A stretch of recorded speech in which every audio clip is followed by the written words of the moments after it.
and I'm delighted to be here in Liverpool. It's my second time in this role, being at Liverpool, and it's great to be here. Good morning to you in the room, and good morning to those of you who are online.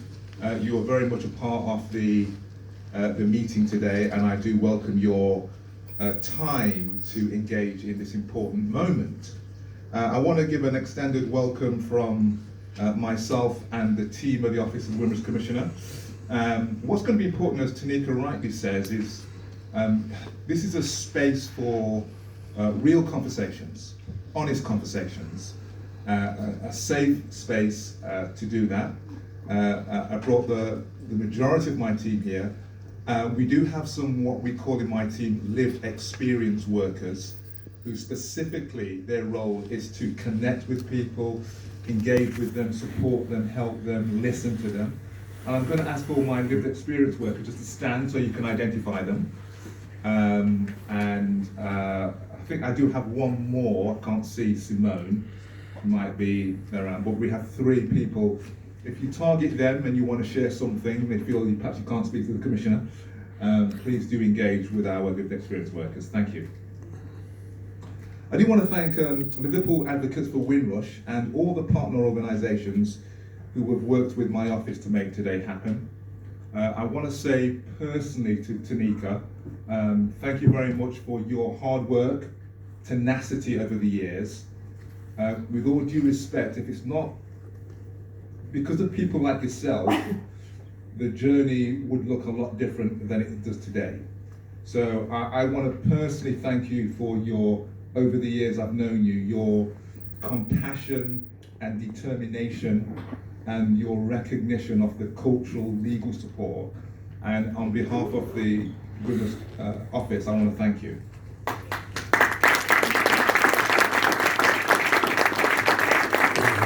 My team will be working closely with Tanika and with other members, and with Stephanie, who's here as well, to make today happen. Now, events like these today don't organise themselves. They happen because people care. They happen because communities show up, like today, and because organisations refuse to let this just slip away quietly off the agenda. And I think that's really important. There's a phrase that Dr. Martin Luther King says, that social justice never rolls in on the wheels of inevitability. It takes dedicated, determined, persistent challenge, and I believe events like this are important. It's important to say as well that this is not a Home Office event. This is a space for you to speak honestly, to speak openly, a space where you can be heard. There are members of the Home Office team here, and which is just as important, but it's a space where, as Tanika rightly says, you should not have to carry the burden alone. And we want to recognise that. I know that Liverpool holds a special place in this story. Long before the word Windrush entered into the public conversation, this city was also already a space for the oldest black communities in Britain. People who arrived and they stayed, they built their lives, they raised families, they shaped this city in ways that are still being felt today. So today we're not just talking about Windrush in that context, but we're also talking about, not just talking about Windrush in terms of the scandal, but also about the importance of legacy. And you talked about the museum.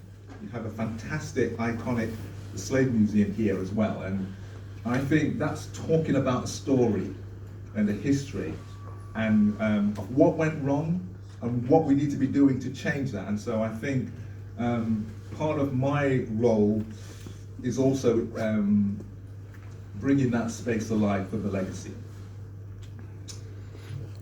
A legacy of contribution, of resilience, of people who gave to this country, often more than they were given back in return. And that legacy deserves to be protected, it needs to be told properly, and it needs to be honoured in full.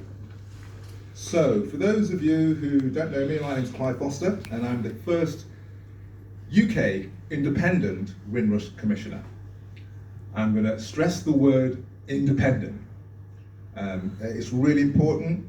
that people get to know that. Yes, I was appointed by the government. Yes, I'm working closely with them, but I'm independent. Why? Because my role is to act as a trusted advocate for those people who were harmed and victims and survivors of the Windrush scandal.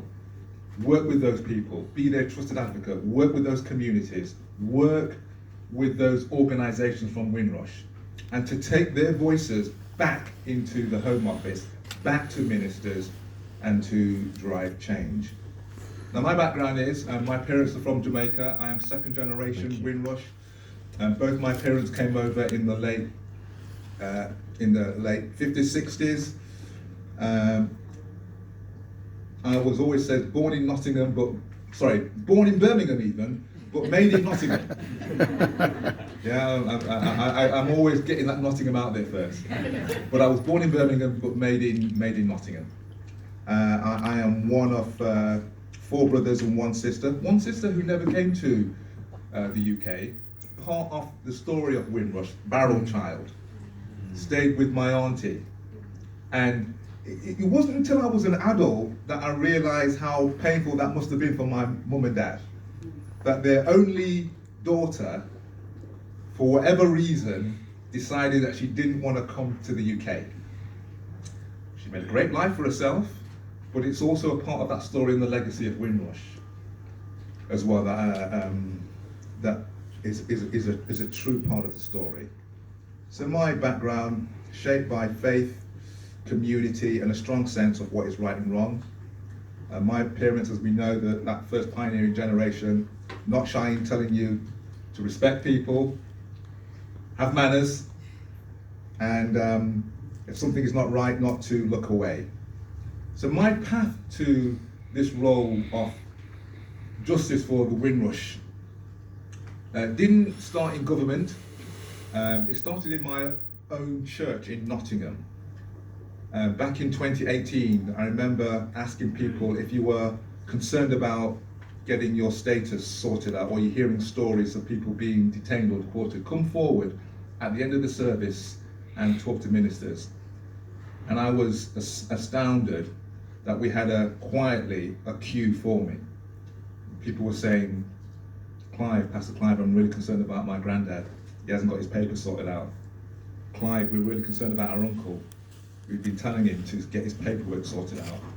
And I could see the fear and the anxiety in that moment. And that was a moment that changed for me. It was a moment where I recognized we had to act. Those conversations changed me. They showed me that the harm of the Home Office Windrush scandal was already deep. It was widespread, long before the headlines. And people were having the courage to come forward. So that's why today exists. That's why today exists, because what happened was wrong and it continues to harm. People who had every right to be here, work here, raise families here, pay taxes here, were told that they didn't belong. We know the story. Some people lost jobs, lost homes, lost access to healthcare. Some were detained or even removed. And many lost something harder to name, which I realised over the years in sort of supporting people, and Tanika touched on it, but people lost that peace of mind, that sense of safety, that sense of calling a place home. You just think about that, coming here, the mother country, being here for decades, and then being told proof that you should be here. You know, there's a dignity there, an indignity that is very painful, which is unmeasurable, that we're still having to deal with. So that is why my work is guided by 3 things. 1, justice and healing. 2, prevention. And 3, legacy. These are our strategic aims. These are not abstract ideas, but these are real commitments, and I'll go into some of these a bit later. I'm sure we'll touch on them throughout the day. So, justice and healing, number 1, means making sure people can access what they are owed. Not just in theory, but in reality. Fair outcomes, timely decisions, and support that recognises the emotional weight of what people have been through. Because justice without care is not justice at all. And what we want to see, what I want to see, what I believe you want to see, is that people get the justice in their lifetimes. Yes? I am getting increasingly concerned and agitated that the aging group of people who are not getting the justice. And that's why I said I'm a man in a hurry, and I am really calling that we respond to that concern. Prevention, number 2, means making sure that a situation like the Windrush scandal never happens again. That the lessons from the Windrush are not just written down, but lived out in systems, in culture, and in accountability. And legacy means something just as important. It means ensuring that the story of Windrush is not just defined solely by a harm. People are telling me, Clive, we don't want to just be known as the people who were subject to an injustice. The richness of contribution, the richness that the pioneering generations and descendants have brought. It's about making sure that the grandchildren of the Windrush generation grow up knowing not just what their families went through, but also what they built and what the Windrush generation built. And they inherit pride and not just pain. That they see their families reflected not only in moments of injustice, but in the story of this country itself. Because we must tell that story of the scandal, yes, but we shouldn't shrink from something much bigger, which is the shaping of modern Britain from that pioneering generation and the descendants. Now, in my coming to this role, I embarked on a listening campaign across the country. I've met thousands of people across the UK, in community centres, churches, and in people's homes across England, Wales, Scotland, and Northern Ireland. And I really have been very moved to see the pride of veterans, yes, veterans who look like me, look a little bit, how can I put it, more handsome, a bit older and a bit smarter than me. But they represent that when they fought for the country, they were prepared to get involved for the defence of the country, which is the highest form of service, I believe, that one can give to the country. And they came out wearing the medals. People who built lives here, people who shaped modern Britain, and who passed something strong and enduring to the next generation. I think that's really important to say, that we raise that, because that pride does matter. But I have to say, as we all know, I've heard some deep exhaustion on this journey. Many people have told me how they've spent years having to try to explain themselves, to prove who they are, to justify why they're here. And that has taken its toll. It's taken its toll over time, and it makes people cautious about speaking up. And can they really trust the system as well? So listening events like today are not just a tick box exercise. They are a consultation which is deeper. And how we do that is going to be really important. So because today I think we are focusing on something very specific, and that is to access justice and the support that people need. Because the truth is, the compensation scheme does ask a lot of people. It asks them to go back over some of the most difficult moments in their lives, and that has been very re-traumatizing. And you just think about having the confidence to share something that has happened to you where you feel very embarrassed, it's very painful. You can't just give that information willy-nilly. And then to have a level of expectation of a redress, and then it's compounded when you don't get that. I think this is something that we have to really be very aware of, that we allow people to tell their stories and we get that right in terms of what that redress looks like. And that's why it's increasingly getting important to talk about the support for trauma, as we heard earlier today. Because to translate that lived experience into something that people can understand, and sometimes people are doing this, I have to say, they're doing it alone. They're doing it on the basis of they're just hoping that someone will listen to them and help them. So, doing it sometimes without clear guidance, doing it without the consistent support, without someone beside them to help carry that weight. I'm really concerned about this because I believe there needs to be much more of a better wraparound that you can go to get the support when you feel that you need to access the justice. So what you share with me today will feed directly into conversations that I'll be having with government and with ministers. And it's going to be important that I do hear from you, that you do feel free to share as well.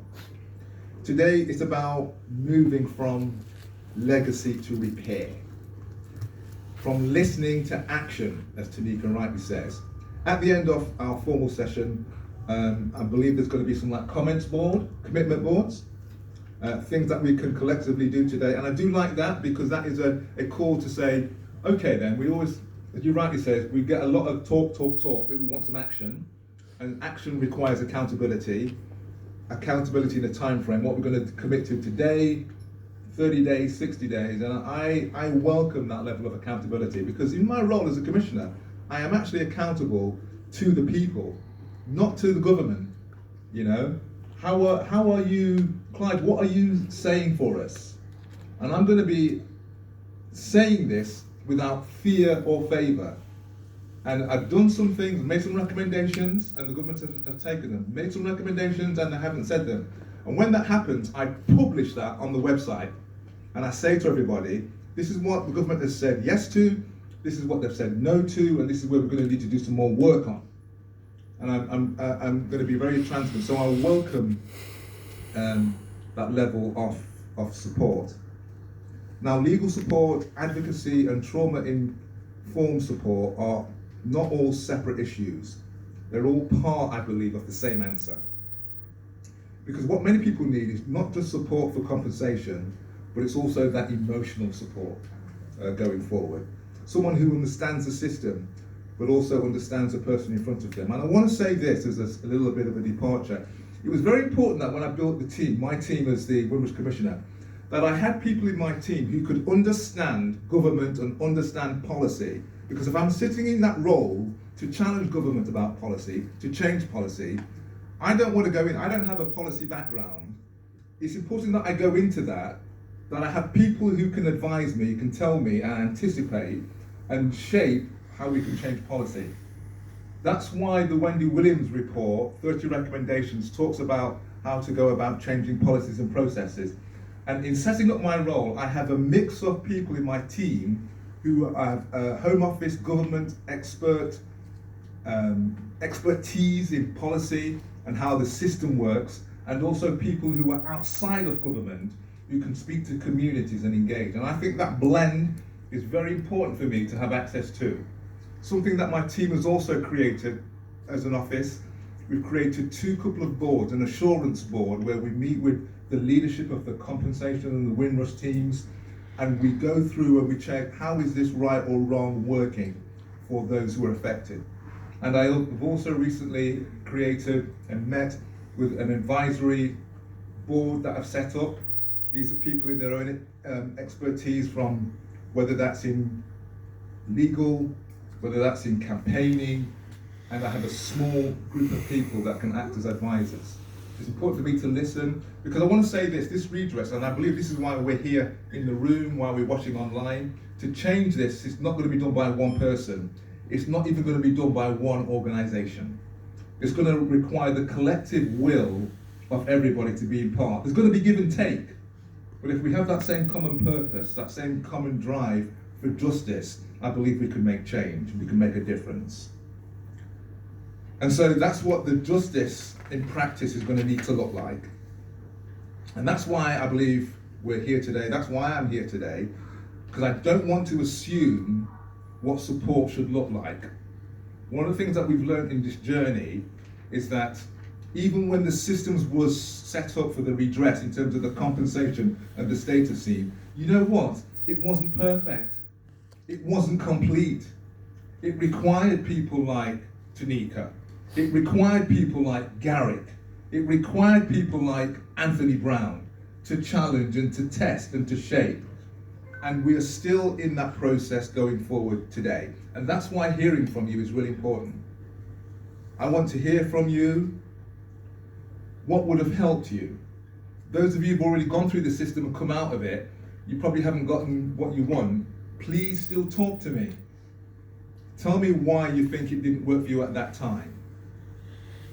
What would make it easier for you to come forward? What would give you the confidence that the system will treat you fairly? Is it legal representation? Is it better advocacy? Or is it a combination of both? What works? And just as importantly, what doesn't work?